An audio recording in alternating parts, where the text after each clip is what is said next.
Welcome everybody to episode 2 of the NSPKU podcast. Today's episode, we are going to be talking about PKU and parenting. We have two parents with us today. We have Rachel and Gemma.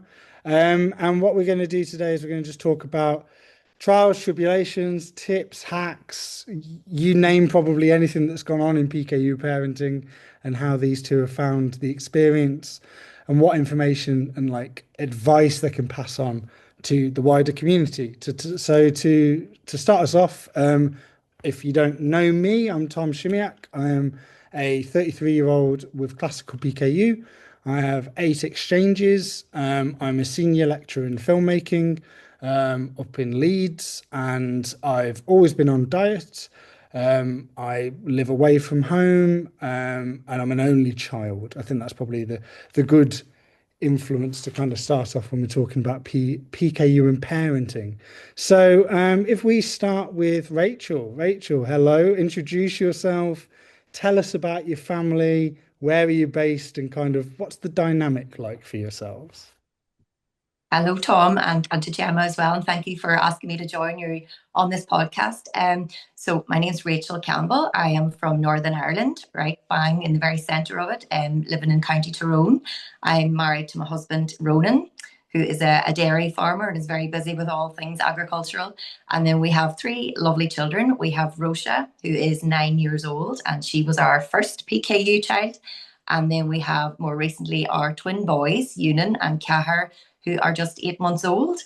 And just to stir things up, one of the twins, Yunan, has PKU and Kahar does not. So that just keeps us on our toes even more. So we are navigating our way through the baby stage of having twin boys, but also one with PKU and one not as well. So that's sort of a quick synopsis of where we're at and what our family makeup is like.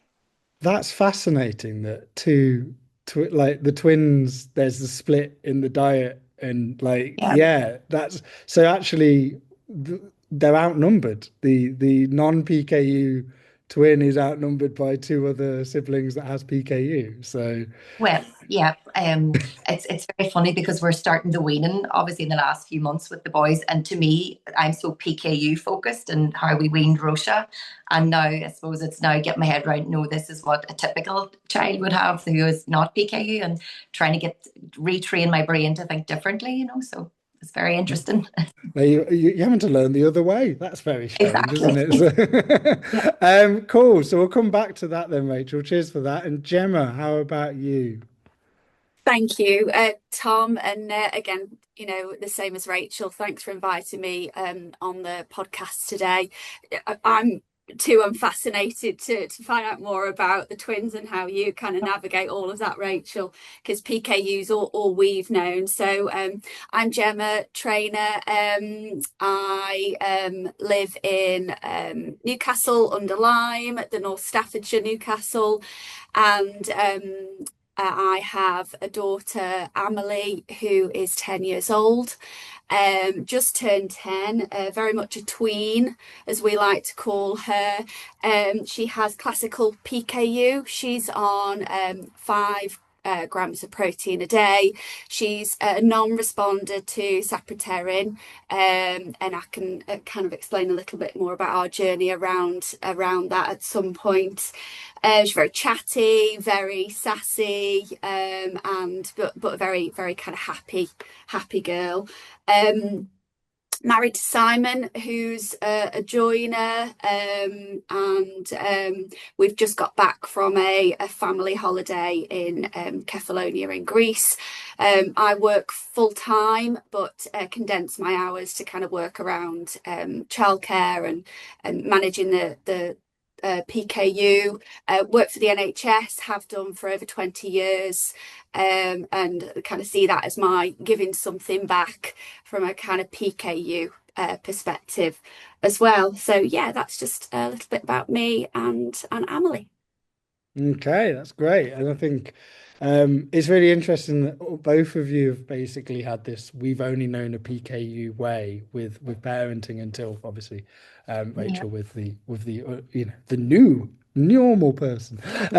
So I think what's quite interesting is and I think this is an interesting question in relation to I know from when, say, I was born, the support and the condition was quite different in terms of here's the resources, here's kind of what you get given to you, here's what PKU even is. And I think that's also a lottery depending on what hospitals you're around and the facilities that they have.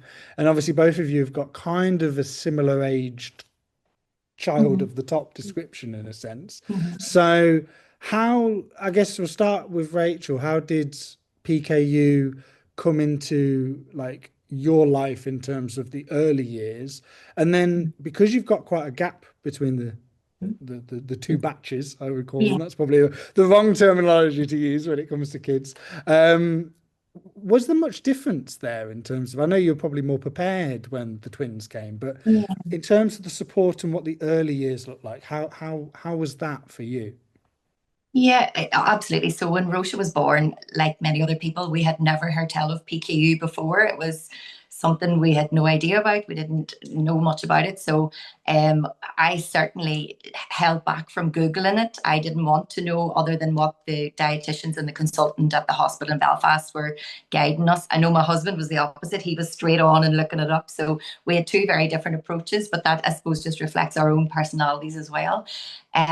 So again, I think at the start, in terms of support, the dietitians were our main go-to. They very much guided us week by week and got us through those very early, very, I suppose, nervous times of learning what this is about and what it meant for us and our family. And I think they drip fed us information. And again, they were sort of saying, there's a family that aren't too far away from you. We can put you in contact whenever you're ready and that kind of thing. So we did that eventually.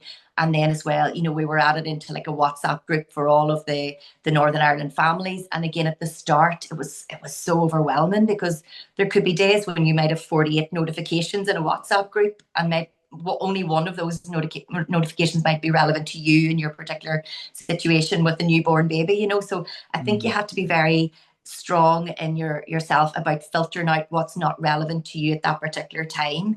But certainly when the twins came along, it wasn't a shock. We were well used to it. I suppose you take it more in your stride the second time round.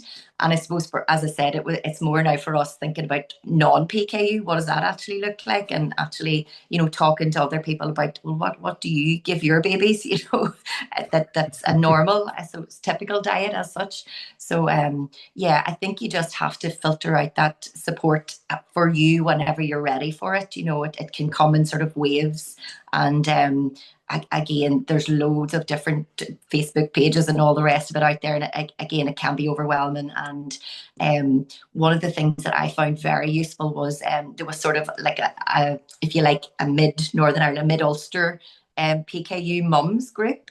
And we have a wee WhatsApp group. And it was so funny because the first time they added me into it, they said, we meet maybe 3 or 4 times a year for a wee mum's night out, like a wee meal and a glass of wine, which is fantastic. And they named the restaurant that they meet. And I was like, that's like 2 minutes from my house, but that's just because we're so central. That's the location that they come to. So that was fantastic. And I always think back that, sometimes when we're sitting around that table having the meal, I think, in my heart, I wish I'd never met these people because I wish my child didn't have PKU from the start. But at the same time, I'm so grateful that we do know those people and I have those relationships and those, social interactions and friendships, I would say now at this stage as well. It's just been invaluable to us over the years, So I suppose No, that's my experience of it. that's lovely because I think it's that like idea of, yeah, there's a shared camaraderie there, isn't there? Of like, we still want to be known as mums, but we've got that definitive connection of PKU is within all of our lives in that Yeah. case. We'll come back to how much information did you want to know and how you were choosing how much you wanted to know. But we'll get Gemma's kind of perspective on what was the support like for yourself? How did it come into your family? How did the family react to that kind of news of PKU? Yeah, thanks, Tom. I think just reflecting on what Rachel was saying, it was sort of very similar in terms of the support that we received from the hospital. I think I still remember that time, that day that the nurse knocked on the door. was really hard hitting. I get goosebumps, like I just got goosebumps mentioning that, because I'll never forget that. And she had tried to contact us but just hadn't got through, because we'd been out on one of those baby photo shoot things, really sort of high and really, oh, this is lovely, and then came home to that. And I remember my dad and my stepmom were around, and that was just a huge shock. And now I look back and think it's really sad that I got so upset about that, because of who Emily is now and what I know now about the condition and about the PKU community. But at that time, I was just so sad that she had a condition, and I felt really angry, and I felt really sort of, why us and all of that. So I felt really sorry for us, and I felt really sorry for Emily. But then, I think step by step, and as Rachel said, that you get sort of drip fed information by the right people and at the right times. And again, kind of two things that will always stick in my head are that call at the door, and then the visit to the hospital to go and see our dietitian. And I remember things that she was talking to us about. And one of the things that she said was, we can get upset now, you can get upset now, and that's fine, just let it all out. And I'm paraphrasing now, but basically we crack on after this, because this is, we'll deal with this. And I remember her kind of talking to us about, well, what do you eat? Tell me what you eat in a day. What would you be your typical kind of weekly menu? And I'll give you an example of how we can replace that. And I remember asking, I don't know if it was me or her dad, asked whether she could drink alcohol. Which I don't know what that says about us as parents, but that was, pretty critical that the dietitian said, yeah, no problem, just might need to sort of adapt to the mixes or whatever. Or wait for them to grow up, maybe. Wait for them to be of legal drinking age, yeah. So yeah, I think there's things that stuck in my head, and I was really upset and angry for a while. But as the information started to become available, as we started to speak to more people, very, very similar experience to Rachel, we'll put you in touch with someone local to you.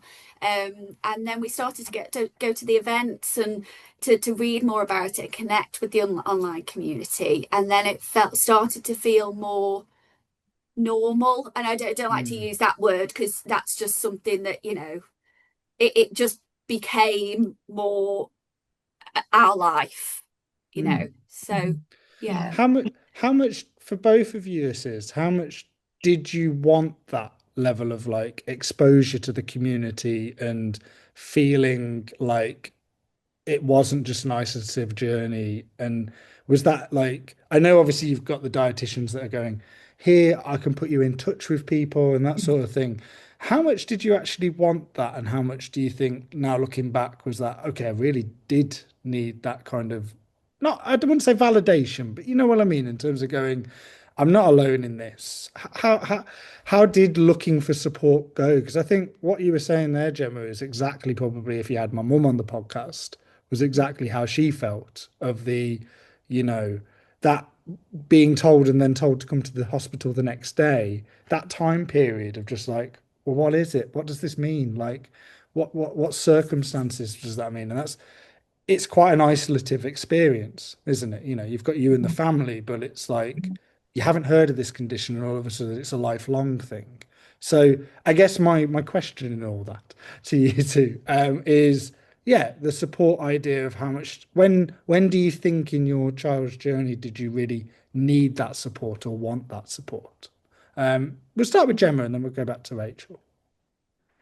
Yeah, I think initially, I think it did feel a little bit isolated, because nobody we knew in our circle knew anything about the condition. So you're right there. It felt very isolating, and then I almost sort of, I was in denial a little bit, and I almost sort of didn't want to connect with others. And again, I look back and think, oh, I wish I hadn't thought that. But at the time, it felt I was in denial. I didn't want to recognise that Emily would have to deal with this condition. So therefore, connecting with others felt difficult as well. But I always, there's kind of cool memories that I'll mention here, because there's things that really stick in my head. And I remember seeing two girls at the hospital when we'd gone to a checkup. And I remember looking at them and thinking how incredibly, they both looked glowing. They both looked like, they'd achieved the right growth for their age. They looked really bright. They looked really healthy. Because initially when we got Emily as a baby, I was thinking, I just didn't know how she would grow up. I didn't know all those expectations that you have for your child when you have a baby. I didn't know that we'd have that. So seeing those girls in clinic initially, and then connecting with others, I think the thing for me, and her dad Simon was and then for Emily was the going to the events face to face was really important for us, to see other children with PKU and to see that they were normal, they were thriving, they were healthy, underneath that struggling potentially and all sort of have those issues, but to just see that they're just healthy children underneath it all, and that aspiration for Emily then was kind of validated, as you say. I think that's right, because it's almost like comparisons, isn't it? And almost seeing like the future versions, I think is a really interesting idea. Rachel, how about for you? Yeah, and similarly, I think again, because when you're a first time mum, Gemma, I think you'll agree, when it's a new baby, your first time, you're learning everything with a new baby, but then you have this wave of hormones and all sorts of other things going on as well. So for us, Rocia was 9 days old when we got the phone call. It was a Wednesday morning, I'll never forget it. And like that too, I had sort of the night before, I had been breastfeeding her up until that point.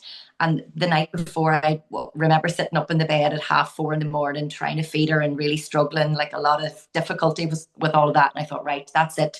Tears were streaming down my face. And I thought, I'm going out tomorrow to buy bottles and formula, because this breastfeeding's not for me. So anyway, before the morning came, it was about 8:30, and the phone rang. And it was actually, I had ordered this chair from a well-known catalogue company, Argos. So it was the delivery guys from Argos saying that they were en route to the house to deliver this chair that I had ordered specifically for breastfeeding, like a real supportive chair. So anyway, they said they'd be with me in the next half an hour. So I thought, right, I better get her fed before they arrive in, whatever. So I was feeding her. And then the next thing, the phone rang again. I thought, oh, that's probably the delivery guys. They've got lost, or they're looking for directions or something. So when I answered the phone, then it was this nurse from the hospital in Belfast. Oh my God. Yeah. She was saying, like, your baby has tested positive for this thing called PKU. Have you heard tell of it? And I was like, no. And then I briefly remember that the midwife that had done the heat prick test gave me a leaflet on that Saturday morning. And she said, look, you never hear tell of any of these things. It's just part of the process we do. Da, da, da. So I shoved the leaflet into my handbag, but I did think there was something about that. So I was trying to hold the phone and breastfeed and grab the leaflet out of my handbag and look to see what she was talking about. And she was like, it's a very serious condition. We need you to bring your baby to Belfast today.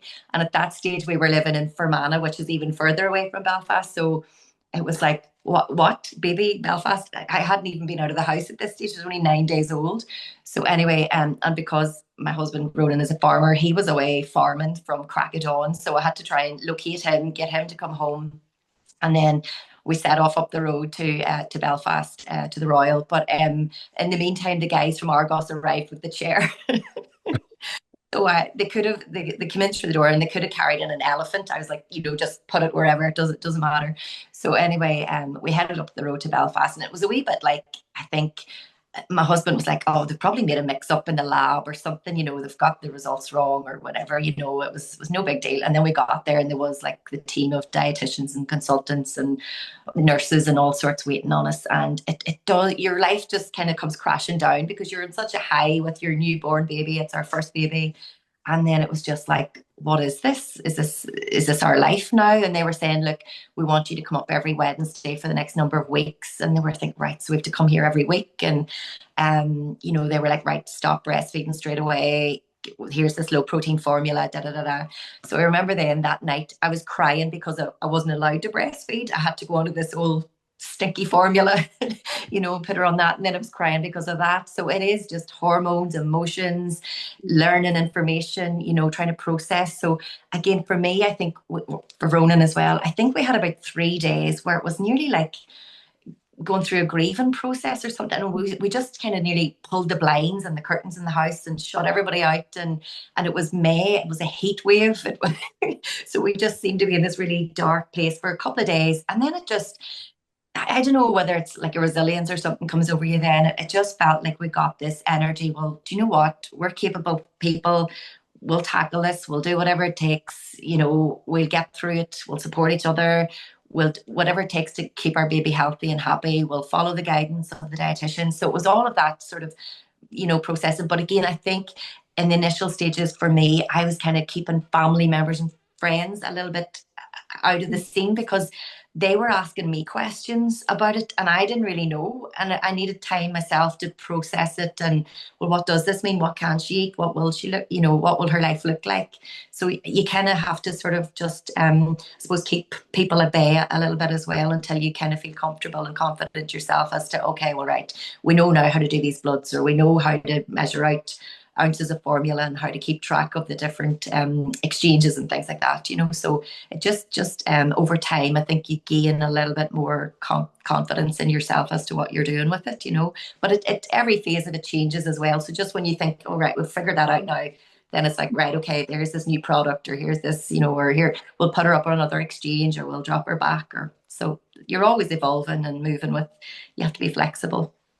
And I guess we didn't get at the start what are the annoying PKU question, or I find it annoying from a person that has PKU, is all PKUs ask each other how many exchanges are each other on. So it's like I am more than just an exchange person. But anyway, that's a side thing. That's a different podcast. What exchanges, Rachel, are your children on? Obviously, the 8 months is going to be barely anything, I'm sure. Yes. So. Yes. So Rosha is currently on 7 exchanges. So she sort of has worked her way up from about 3, and over the years now we've got up to 7. We've sort of hovered around 7.5, but we're just not quite there yet with the half. And then Union is someone else does half measures. Yeah. Suzanne says to me that no one else does half measures. I've done 8.2, I've done 8.7. I've tried to harness as much as I can out of it. I'm very pleased to hear someone else does half measures. That's it.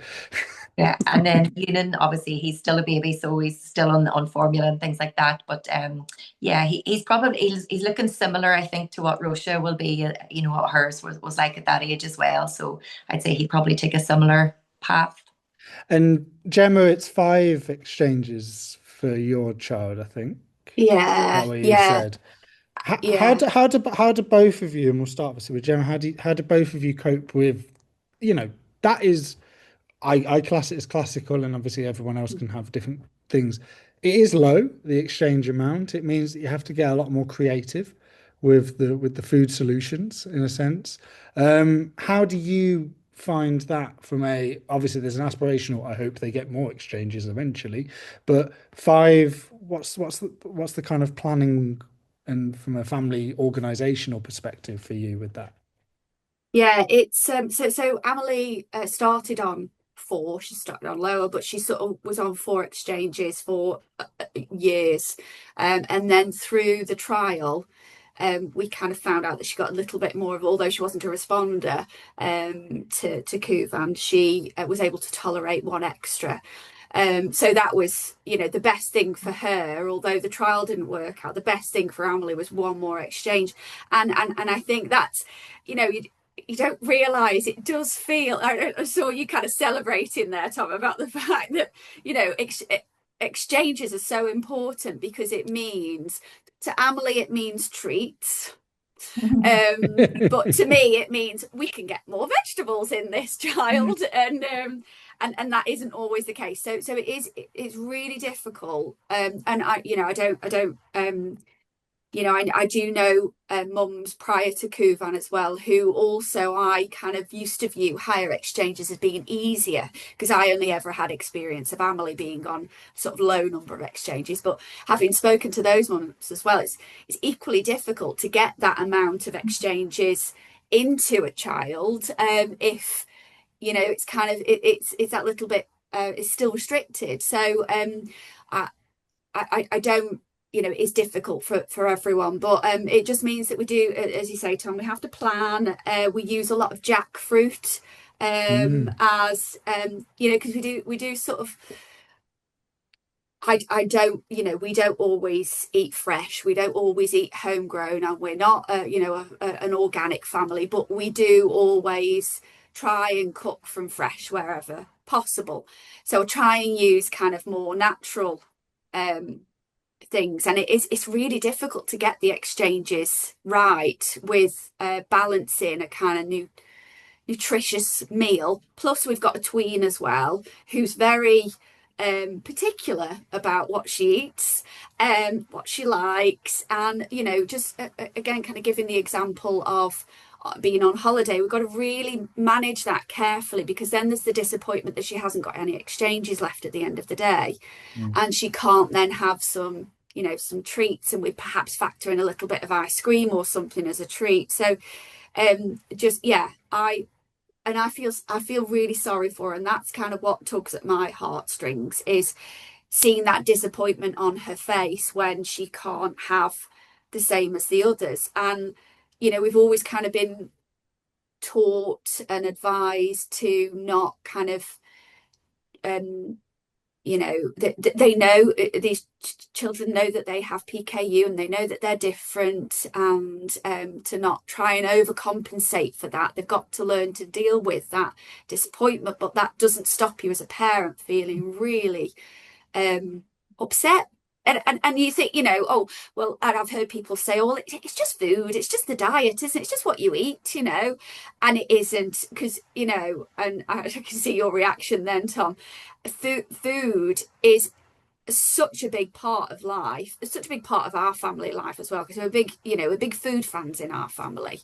So that kind of level of restriction for Emily is really difficult to take when she doesn't, you know, when she's not on a great amount of exchanges. But we work with it, and a lot of the free foods we have to use, and we have to kind of make them taste good, and we have to try and get as many vegetables in her as possible, but it is a challenge.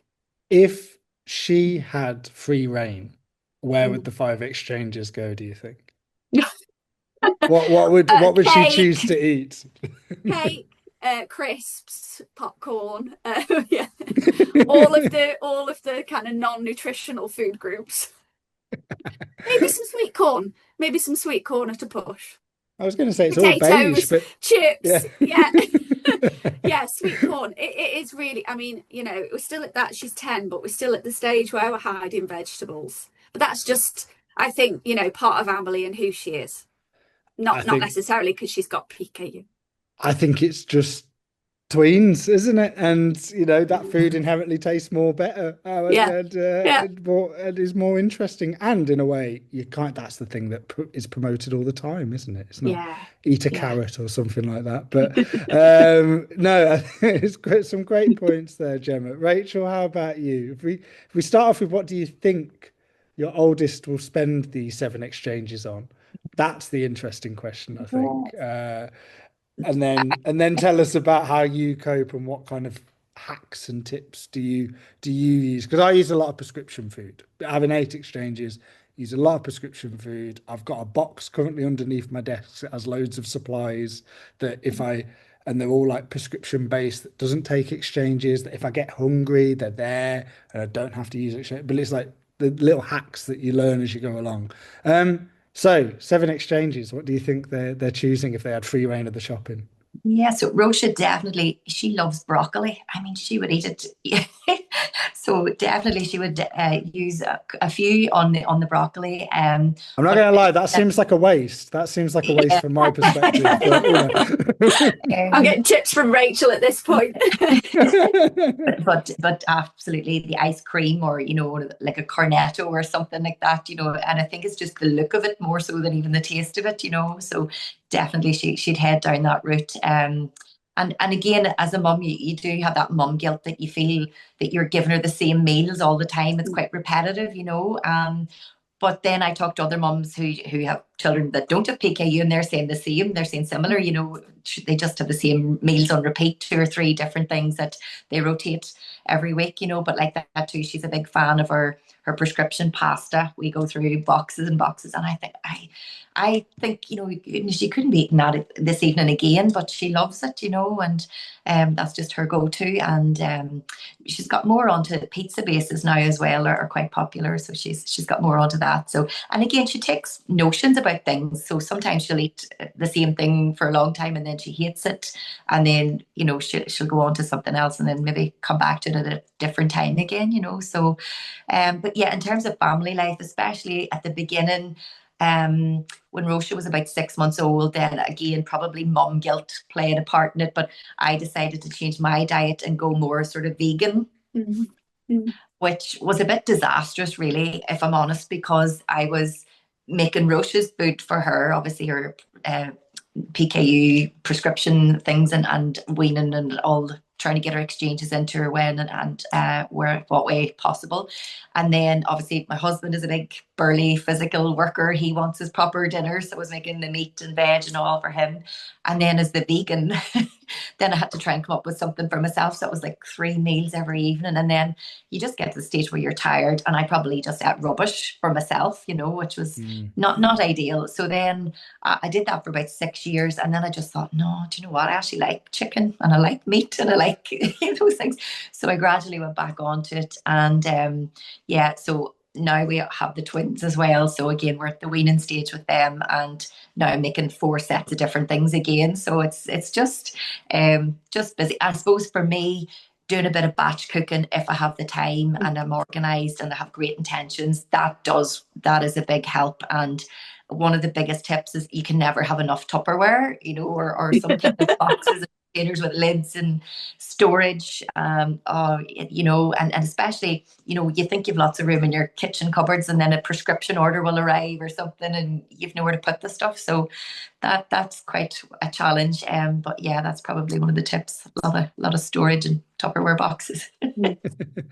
I think, people are going to slowly realise the more podcasts I listen to that whenever I bought my house, I looked at cupboards rather than actually the boilers, and going, cupboard space, I'm sold on it, great. And I have 2 freezers. So but when I tell people at work, they look at me quite dodgily and think I'm suspicious. But I'm like, it's because of all the batch cooking and all the prep, and it just saves time, doesn't it? If you can do it, it just saves time. So we're kind of touching upon it, which is this idea of like, where are you at now with PKU and what your kind of day-to-day family dynamic is with PKU. But like, what is you being the mums of people with PKU, where are you at with your own journey with the condition, let alone probably what your children are going through and the development? And like you said, being just a normal child, I think, is enough of a challenge for these kids. But what's your like personal relationship with PKU, and kind of what do you think about it? It's obviously quite time consuming is what I'm getting from both of you. Is that seen as we cope with it, we move with it, we come up with these little tips and tricks, or eventually it will get a bit easier because the child will take over the responsibilities, fingers crossed. Gemma, how's your relationship, and maybe your wider family's relationship with the condition now compared to probably when you first received the news and going through, the first couple of years? What's it like now?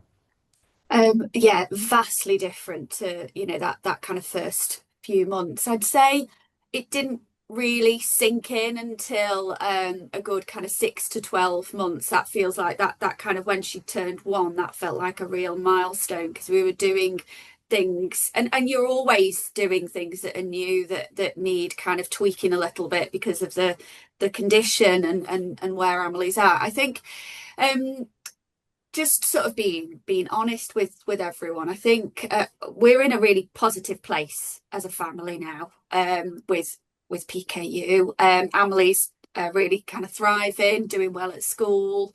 I think, there's some support that she has at school as well, because of her levels of concentration, but we can never kind of, and when her levels are high, we have to kind of just sort of tweak the support that she gets a little bit, and we could never separate the PKU from what Emily would be like anyway, so there's no way of knowing whether she would need that support otherwise. But she's doing well, she's thriving. I think I wasn't in a particularly, well, Simon and I weren't in a particularly positive place about 18 months ago, I think it was, when we found out that she wasn't a responder to Kuvan. And I did, we talked about that kind of wider online PKU community and the sort of face-to-face events. I'll be really honest, we kind of withdrew from that. And I was the person that kind of connected with those people online a little bit more than Simon. But we sort of withdrew from that because I don't mind admitting I kind of felt really aggrieved that Emily wasn't a responder, and I kind of felt like it wasn't helping that I was seeing other families who were, and that I looking back now again, I feel really awful about that, because I'm really so happy for those families, and now I'm in a much better and positive place, but I wasn't at the time, and it took a while to kind of get through that. It was almost like kind of grieving again. You kind of go through that. It's almost like finding out that she'd got PKU again, because we were holding out a little bit of hope because she started sort of responding to it. But I think her age, as you say, Tom, kind of as you get older, you start to become more independent anyway. And Emily's really kind of switched on to, she's got a really good network of friends at school. One of her friends has got type 1 diabetes, who's sort of fairly recently diagnosed. So there's that kind of connection between them of these conditions that are sort of a little bit similar in what they have to deal with, and very different conditions, but sort of a little bit similar in their experiences and the challenges. The sort of our understanding of PKU is much greater now. There's lots more information available, the research, the kind of hope that we've got in the future, the products that are available are much better than even just 10 years ago. So yeah, positive place, but kind of had to go through a bit of a negative place, I'd say. Yeah, I think I really appreciate the honesty, and I think actually a fair load of people, I saw that in the online space, and I think a lot of people probably listening or watching will resonate with, there was obviously a major campaign towards getting Kuvan, and that's a great thing for the people that it has responded with. But there is that kind of people that not have been left behind, but that idea of like, well, the condition is still the condition for us in the shape that it was in, apart from obviously that one exchange for cake and ice cream that will be appreciated. But yeah, really appreciate the honesty, and I think that's kind of, it is an emotional journey, and I don't think anybody will ever be an expert in PKU either, in terms of like, there's questions that colleagues ask me about the condition, and I go, I should probably know this, but I don't. And it's like, okay, I just know the amount that I need to know, and that's enough to get me by. I'm not going to be an expert in this field because I can do it, but I'm not going to be a scientist. That's not my job. But no, cheers for that, Gemma. Rachel, how about for you in terms of similar kind of lines of question? Yeah, and it's so funny just listening to Gemma. Some of the things she's saying is it's like a mirror image of what's happening with Roche at the minute, and I'm going to pick up on a few of those as I go through. But certainly at the start, you're just learning constantly and evolving all the time. And family members are great in terms of supporting you, but it's not there all day, every day, the way it is for me and Ronan as the immediate parents. So I sort of sometimes describe it as nearly like you're playing a football match and you're on the field, but they're on the subs benches. So they're sort of watching from the sidelines and they're observing, and they know bits and pieces, but until they're actually called on the field, they don't know what it actually is, And I think as well, you go through waves of, being really positive, and it's just go with the flow because you're busy with life and you're just trudging through and getting on with things. And then there's something simple that can crop up and that just floors you again, you know, and it comes out of the blue and it's unexpected. And like Gemma, we've been to the baseline twice with Rosha trying to get onto the trial for Kuvan, and just for different reasons we haven't got even past the starting point yet. And I suppose last year it was all focusing on getting the babies, getting them arriving safe and all the rest of it. So we were hoping this summer to get Rosha back towards the trial again, but we just haven't got there. But I'm hoping before this year is out that we will maybe get a chance. But like that too, Gemma, I'm preparing myself that it may be successful or it may not, and then we'll have a roller coaster of emotions to deal with either way, you know. So that's ahead of us as well. And so similarly, Roche's best friend has just been diagnosed with type 1 diabetes as well, just in the last couple of weeks. Gosh. So Wow. It's incredible. And even just that support, you know, I'm trying to support that wee girl's mummy as well, because although they're two completely different conditions, there is that similarities in measuring blood and all those kind of things, and levels and diet and things like that as well. So it's really spooky actually, the similarities here. But ultimately, Rosha, again, she is, honest to goodness, sometimes I look at her as a 9-year-old and think her level of resilience, her discipline, the way she can not eat things. Like, I wish I could avoid the chocolate biscuits and the treats and the things the way she's able to do it. It's incredible, you know, and it can't be easy for her as well, you know, but I think she just, PKU has given her this sense of, you know, responsibility and maturity that maybe other kids don't have, you know, and again, she's a very caring person. She will be the first to help anybody else in school or on the football pitch or wherever she is. You know, she's good fun to be around. She's sporty. She wants to be involved in everything. She's social. She's so smart and super funny. And I just look at her and think she's all of that.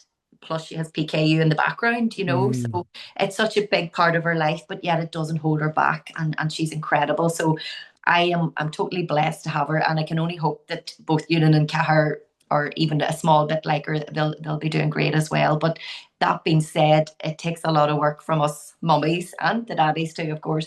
But the planning and the preparation and the mental load that comes with it, I don't think people on the outside really appreciate the toll that takes, you know, even just to go anywhere. So for example, at the weekend just there, a friend of mine got married, so myself and my husband were at the wedding on Sunday and stayed overnight and came back on the Monday. So my mum came to babysit just overnight, so it was like literally just over 24 hours. And I thought I had left everything organized and labeled and, you know, all the instructions, and somehow formula got mixed up, so I'm not sure which baby got what bottle. But so I suppose part of you could, you know, freak out and lose your mind about it, whatever. But at the same time, I think I've learned over the years just to, you know, don't sweat the small stuff. It's not all day, every day. It's a one-off. There will be mistakes. I will make them. Family members will make them. You know, you just have to sort of make your peace with it and move on and do your best, you know. So it is about getting that balance of being, you know, obviously we want to do everything as well and keep everything as organized as possible, but sometimes there will be mishaps along the way, and you just have to roll with the punches, you know, and try your best to keep a tight eye as possible. But again, just the reality of life, people are busy and there's a lot of things to keep in mind, you know. How much do you, both of you as parents, use the, I'm going to try and phrase this correctly, but forgive me if it's not phrased correctly. How much of you do you use the deterrent idea of like, what if you don't stick to diet, if you don't follow these things, this is what's going, or this is what could happen. Like, if I speak from my experience was growing up, obviously, you know, show my age, about 20 years older than your children, but in terms of, I always looked at the people that weren't on diet and what they couldn't achieve and what they couldn't do. And that was a really big personal deterrent, as well as my mum also really instilling and disciplining that into me. But this idea of like, try and be the best version of you that you can be, regardless of the PKU element. How much do you think they take that on as children, or how much is it the fear of the unknown is stopping them, like deviating, like you said, having resilience, Rachel, about not eating this type of food, or, you know, loving broccoli instead of burgers, or, you know what I mean? Like, do you use that as a deterrent as parents, or is it more of we try and be overly positive, we try and be the positive voice, so then they are overwhelmingly positive about their condition? If that question kind of makes sense. I don't want to suggest who should go first. It's more who feels like they should in that instance. Yeah, well, for me, I don't really think I do use it as a deterrent. Not that I know of, but maybe I do, and subconsciously it goes through into Rosha. But she's very good at accepting what I say. And maybe that's because she's a girl. I don't know if the boys will be as good, I'm not sure. But yeah, she's been pretty clued in from an early age as well as to what she can have and what she can't. And she'll be pretty good at telling other people as well. Now that's not to say again there could be slip ups and mistakes that happen or whatever, but for the most part, I think we probably err on the positive side and just we kind of say, oh, just about eating healthy, Mm. than the consequences of not eating and sticking to diet, I suppose. Okay, yeah. Gemma, how about for you? Yeah, I would. We're sort of similar to Rachel. I think at the moment, Emily doesn't. We're not in that quite in that rebellious stage yet. And Yeah. I think that's where we might need to start using it a bit more. So I talked to Emily about how she's feeling because we know that she's got, if I notice that her levels are high, because she's a bit, it's usually when she's poorly or we're expecting her to be poorly. And I'll say to her, how are you feeling at the moment? Is your brain feeling a bit fuzzy or are you feeling a bit emotional? Because I can see that she's crying because she's just, I've just said that she can't watch YouTube for half an hour or something, and the whole world has exploded. I mean, that's obviously a little bit of hormones creeping in there as well with her age. But we're not at the stage where she is rebelling when she'll try and kind of, turn on the tug at the heartstrings.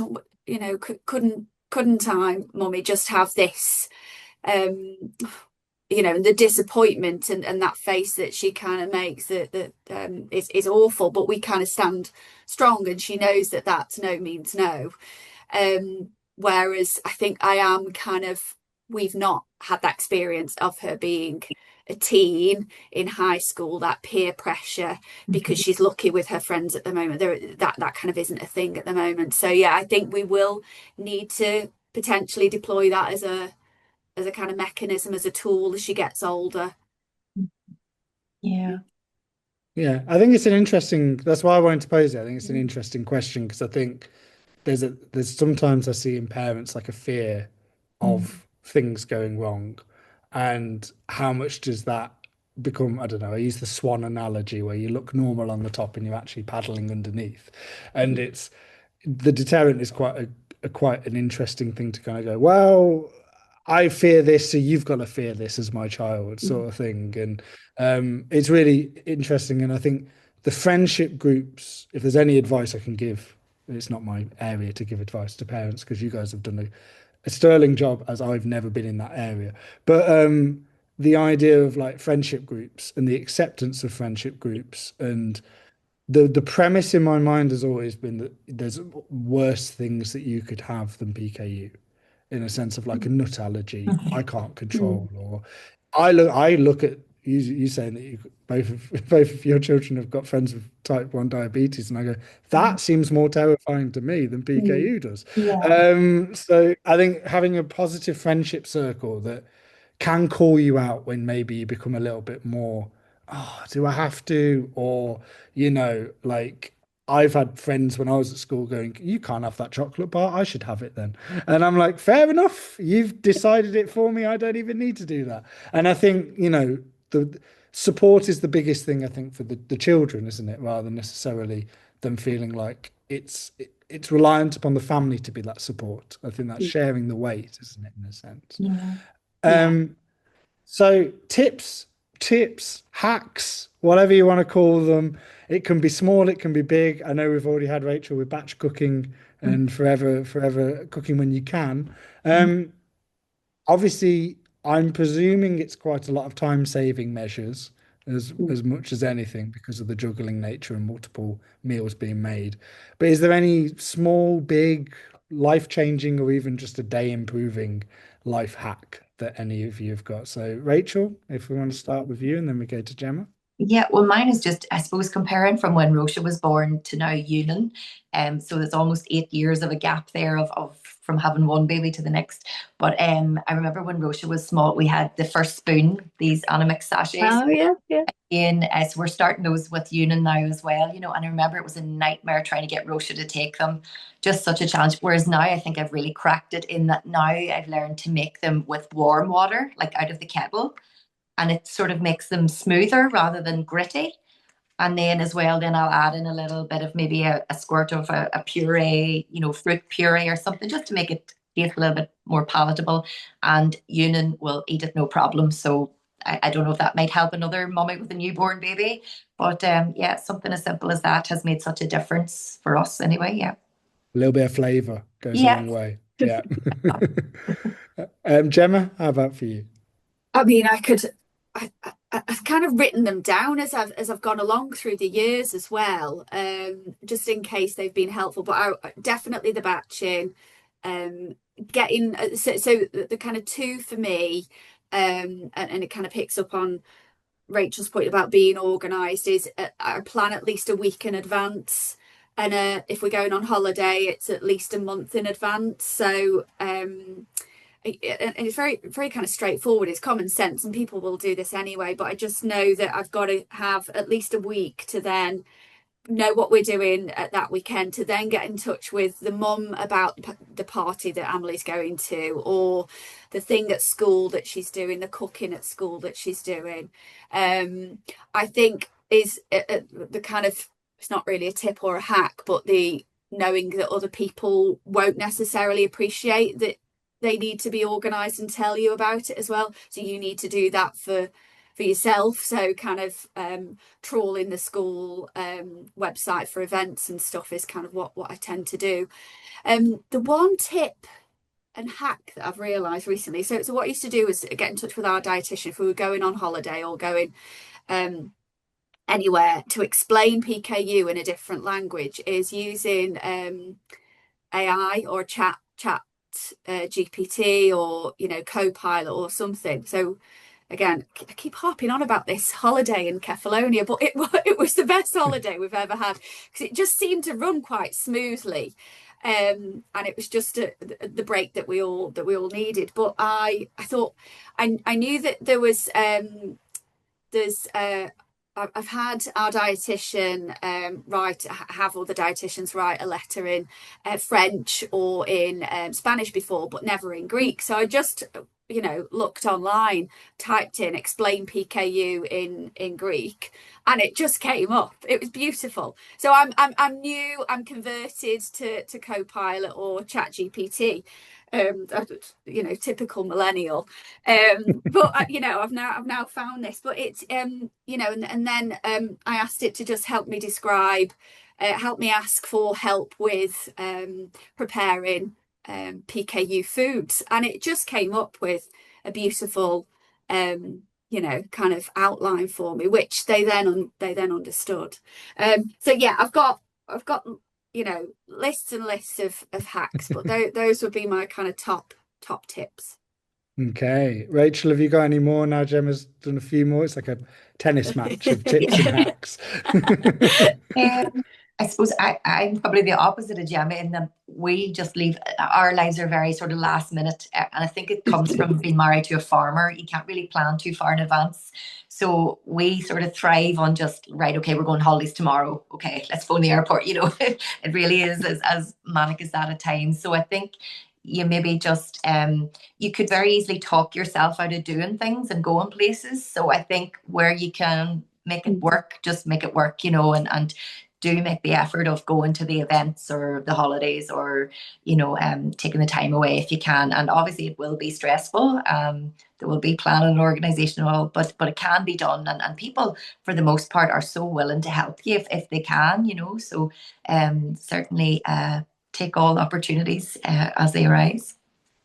Yeah, I think the more people that have allergies, the more people are being more responsive to different ways of cooking and like restaurants and stuff. But yeah, I think for both of you, you seem to be really showing at least your children that traveling and ability to do things, and whether that's, you know, planning in a month's advance or whether that's planning the next day, it's all going to really rub off on the child, because it's that, like, there's a just do attitude and a can do attitude, which I think is really good when especially when it comes to traveling and just planning and prep, and it not feeling like it's terribly, it is complicated, but it's like the illusion isn't that it's complicated, if that makes sense.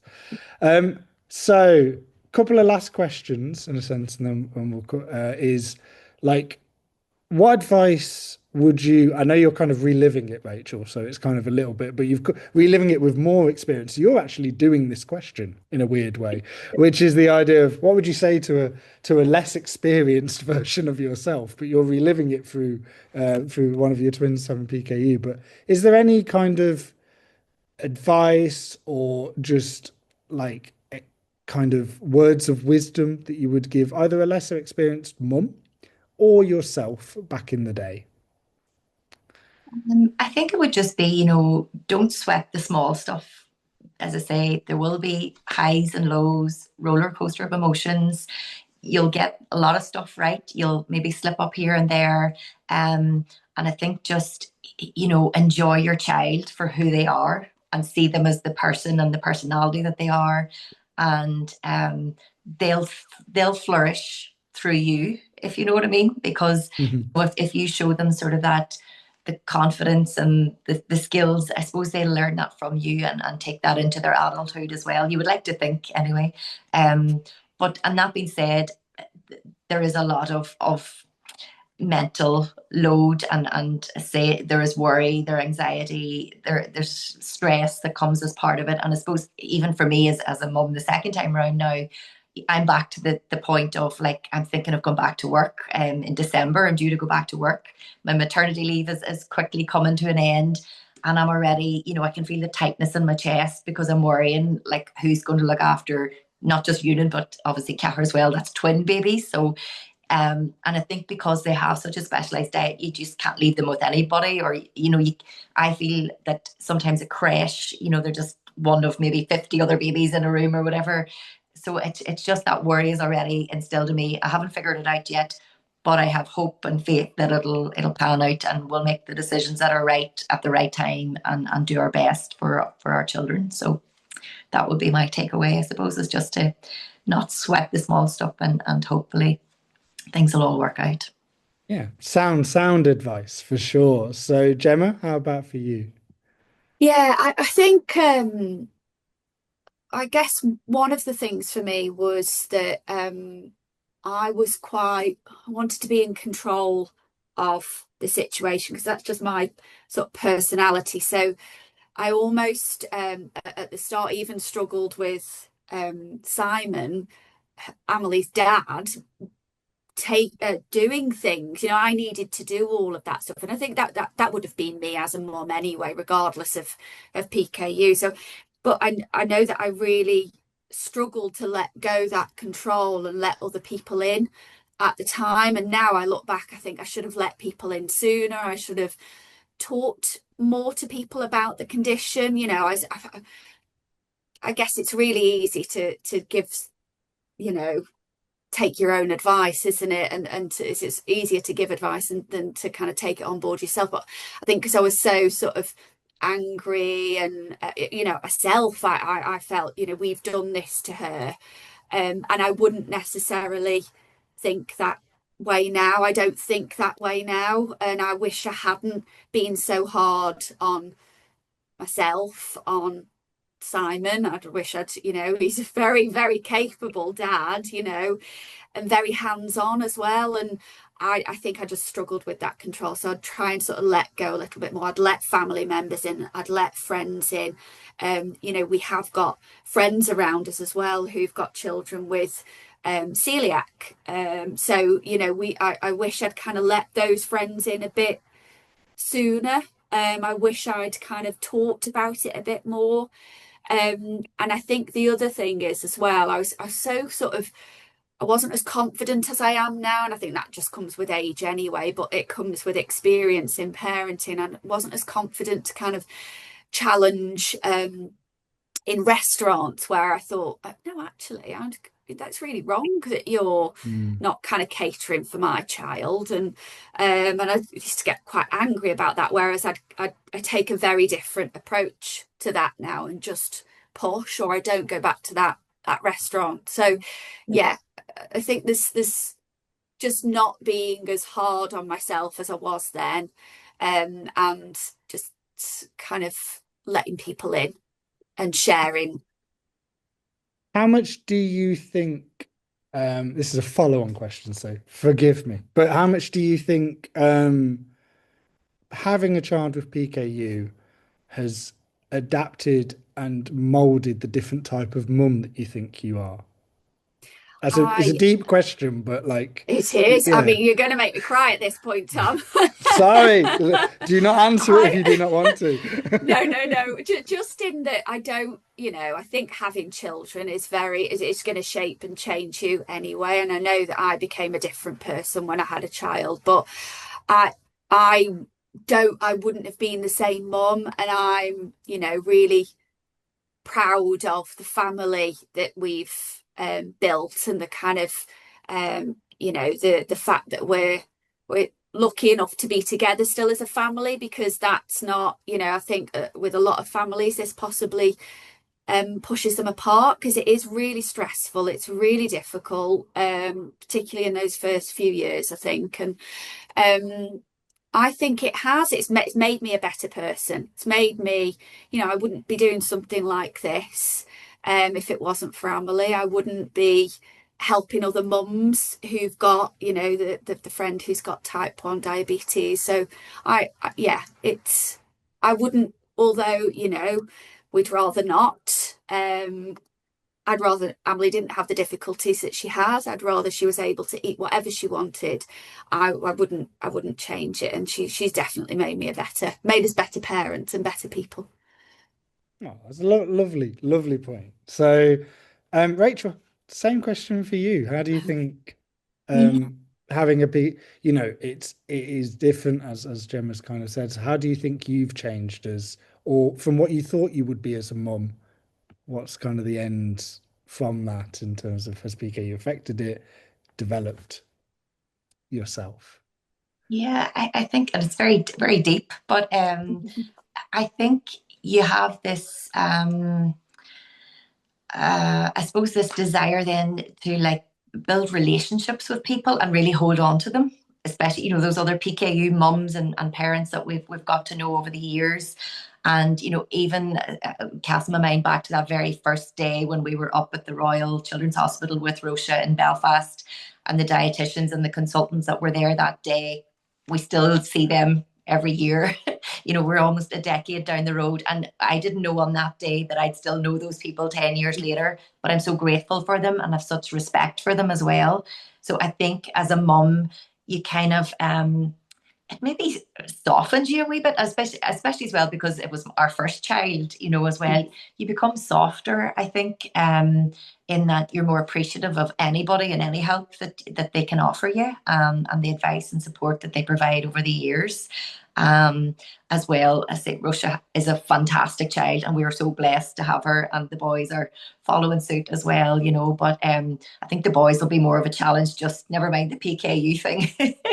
Having twin toddlers is going to bring a whole set of new challenges that will test me even more. But I think that's it. It really, PKU has challenged me definitely, in that you definitely have to be organised and plan ahead as much as you can, and communicate with people more so, which I probably wouldn't have been good at doing. But I think you need to just keep your I suppose your expectations are quite high of yourself as well as a new mom. You want to do everything perfectly and everything right as well. So I think just I suppose being easier on yourself, as Gemma says, it speaks a lot towards being softer with yourself. I think is a very important thing as a new mom to be able to do.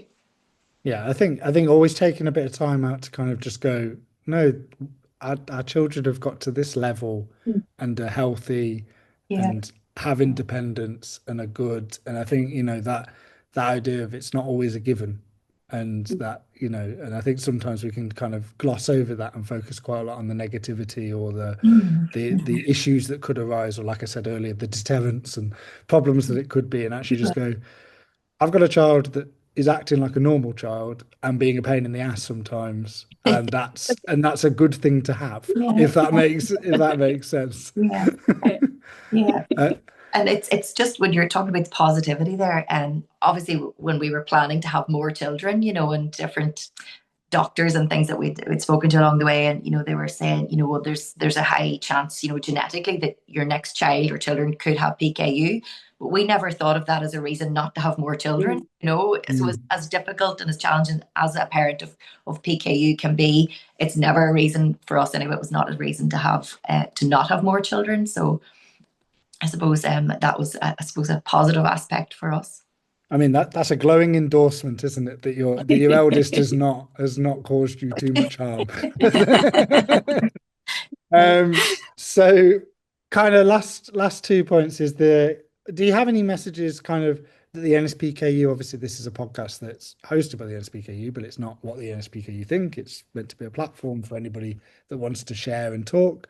Do you have any messages for the NSPKU or the wider community as what kind of we should focus on, or is there any underrepresented kind of voices or areas? I think if I draw upon briefly and then kind of helps prompt you to, in a sense of like what you were saying, Gemma, about the lack of respondent, I think is a really interesting thing that isn't necessarily discussed too much within the community. So like things like that kind of we are all working our own lives and then occasionally reconvene either face to face or through these online forums and communities, but we are all individual ships in a sense, all going through our own things. So what kind of advice or guidance, or what would you want a community or the NSPKU to look at in general? So we'll start with Gemma, if you would like to. So I think you're right, Tom. Just to pick up on your point, I found, and I know why. I understand why entirely about the level of campaigning that went in, and I think just to say the fact that campaigning and how widely it was shared and promoted was really important, because it was that kind of first level of approval and that kind of that gateway to then what could be the future for better PKU treatment. So but I think just sort of acknowledging that community that almost feels left behind, and I feel that for Emily. She doesn't feel that, but I sense from you that's kind of an important part as well. I think just the level, just comparing it as well from conversations that I've had with my friends, friends with children with other conditions. I don't think that there is necessarily that sense of community with an organisation like NSPKU or the online community, or because, and I don't know whether that's because PKU's rare and those conditions are a little bit more widely known, there doesn't seem to be that sense of community. So I think that is really important. And although I say it is something that I kind of in recent years have stepped back from in terms of being active on social media, I think those networks and that connection for people, and that connection for Emily at those events, she's made friends at those events. And that's really important to see people like her to interact with people like me who experience that, because I don't think that I will never understand what that feels like for her. So that's really important for her, and I'm going to be encouraging that. So, and I think the kind of having the different groups and different levels of access for different groups within the PKU community as well. So the kind of from toddler to Emily's age, to then teens, and then adults, then to the parents and wider family is needs to continue as well. I think it's just all of that kind of sense of community and that connection, I think, is the really important thing, and particularly because it's rare, and then that might brings people closer together, and it also helps people to understand it more. I've certainly, shared a lot of the information that's available online. Yeah. Yeah, no, I think that's the really good points, Gemma. Rachel, how about for you? What kind of things should be, as a PKU community, be kind of looking into? Yeah, I think maybe in Northern Ireland it's slightly different for us because we're smaller, we're a smaller population, we're maybe a smaller area as well. So and people know each other quite well, I think across the Northern Ireland PKU community. And shout out to Chris who organises a lot of events and shares information. He's fantastic. And So what you're saying is you can't avoid them. Is that what you're saying, Rachel? which was just, and I remember one of the first events we went to was in like a park up in Lisburn direction, and we arrived and Chris was there with his face painted Spider-Man, and he was like, come on, like to my husband, he was like, come on over and get your face painted as Batman or something. And my husband was like, not a chance, but he did, and they formed a friendship ever since, and it's been fantastic. And I think just that sense of, it is a charity, but it's that sense of connecting with other people, whether it's ourselves as parents or the children getting an opportunity to meet other children and their siblings as well. Funny, whenever our twins were born and Ewan was diagnosed on day, I think he was 5 days old. So my husband had ran a marathon a few years ago to raise money for the NSPKU charity. So his first words whenever Ewan was diagnosed, he was like, "Oh, now I'm going to have to run another marathon," So it's that sense of, But only a half marathon oh, though, if you're going for the twins, like because it's half for the twins. Fair point.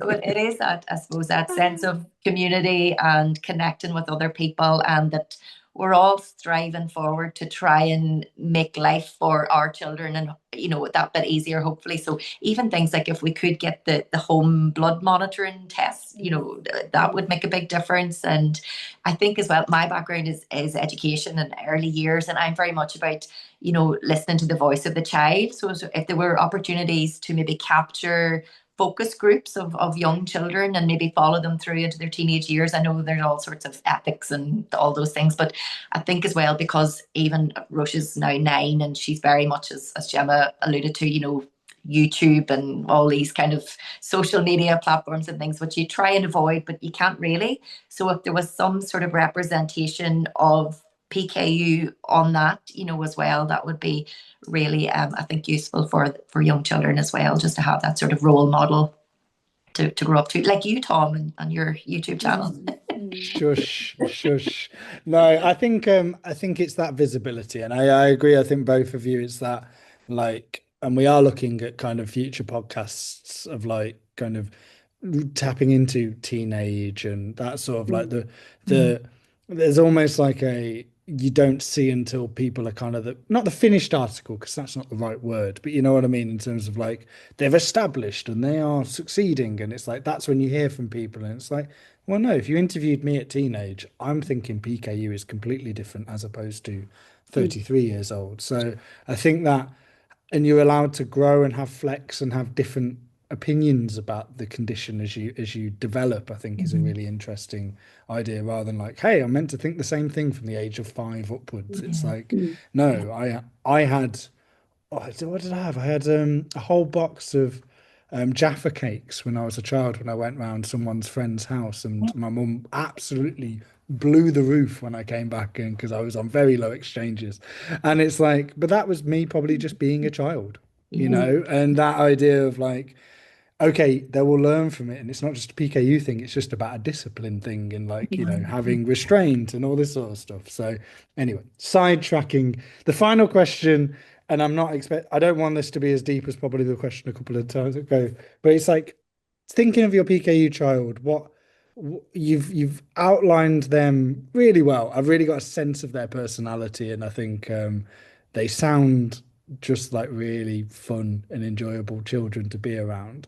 What, in their relationship with PKU especially, what are you hoping for them growing up? That can be in a sense of treatments, that could be a sense of just how they are with the condition, and what would you like them to be like and view the condition and work with it, and what does their future look like in that regard? So Gemma, we'll start off with you, if that's okay. Yeah. So I think that the treatment is a kind of obvious one for us, just because I think I see it as being quite restrictive for Amelie. I think I'm a little bit nervous as she goes into year 6 this year. And I'm nervous about her going into high school and how that dynamic is gonna, and how it's gonna change her. It's gonna change the friendship dynamic. It's gonna change her. The hormones will kick in, that kind of rebellious side. I was a smidge rebellious when I was younger, so I'm trying to sort of instill that in her now. But I do worry about that. So I think my hope is that she, we've kind of created this sort of structure for her, this routine, this understanding of her condition enough that she will go into high school and she'll stick to diet. She'll understand why it's really important as she moves through high school, and hopefully thrives. And and my aspirations for her would be that she goes to college, that she goes to uni if she wants to, and she kind of lives that lives a life that she wants to. She's really creative, so I think we'll find her in some sort of creative job or creative space as she gets older, and just sort of encouraging her to do that. But the treatment, I feel at the moment, I'm kind of still hopeful that over the next few years we're going to have something coming over the hill that Amelie will respond to, that she can have some more exchanges, that just creates a little bit more flexibility for her with her diet, and it's not so restrictive, so that then she's able to just kind of go through life a little bit easier. But just everything that a parent would hope for their child. And I think from a kind of wider PKU perspective, it's just kind of, and working in the NHS as well, is that kind of support, that research and development continues in the way that we've been used to, and that has grown in the 10 years that I've had a child with PKU, and I know that how much it's come on in that time, so how much it can kind of develop and advance in treatments, in support that's available for children. I think I'd just like to see continuing. No, I think that's a very all-encompassing wish. So that's really good, Gemma. Not much, not much, not not much. much. I was going to say just after your first point, going, oh, it's good that you're aiming about a year ahead and advance, and then it just kept getting longer and longer and longer. So I think I think it's having these little touch points. I think is really good to kind of go, how is it now? How is it now? How is it now? So yeah, cheers then, Gemma. Rachel, how about you? Yeah, well, Rocia wants to be an artist farming nurse. So I hope Wow. I hope she achieves all of those things in some shape or form. So Not all of definitely, them together at the same well, who time. knows? I don't know how she's going to balance all of that, but oh, there's one of mine back in the house already. But no, I hope like that, similar to Gemma, there will be advances in medication and sort of different things that come down the track. And I hope that she's part of the journey towards that in some shape or form, whether it's research or, advocacy or fundraising or something. And that, in 10 years' time or 20 years' time, it'll look a lot different to how her journey has been throughout the years. And I say, even with baby Ewan here in the background, that he'll have a totally different experience as well, and we'll have to keep evolving as we go through life. No, I think, 10 years, a lot can happen. And I think that's kind of what you guys are realizing, isn't it, in terms of how much the space is changing and how much things are changing. So, yeah, well, I thank you for your time. I'm conscious of Rachel's now. The house is going to get a lot more busier.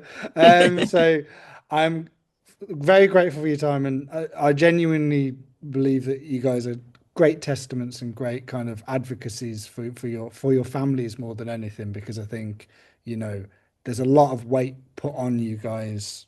Like you spoke with such core memories at the start about having the phone calls, and I'm sure you probably remember that more than you did probably what you did a year ago.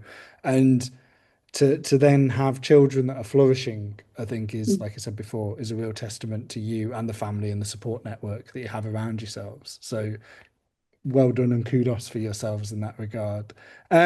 So basically, I will wrap things up now. In terms of thank you for Rachel and Gemma. I'll get you to say bye now, so then it gets a little bit less awkward at the end. So thank you for your time.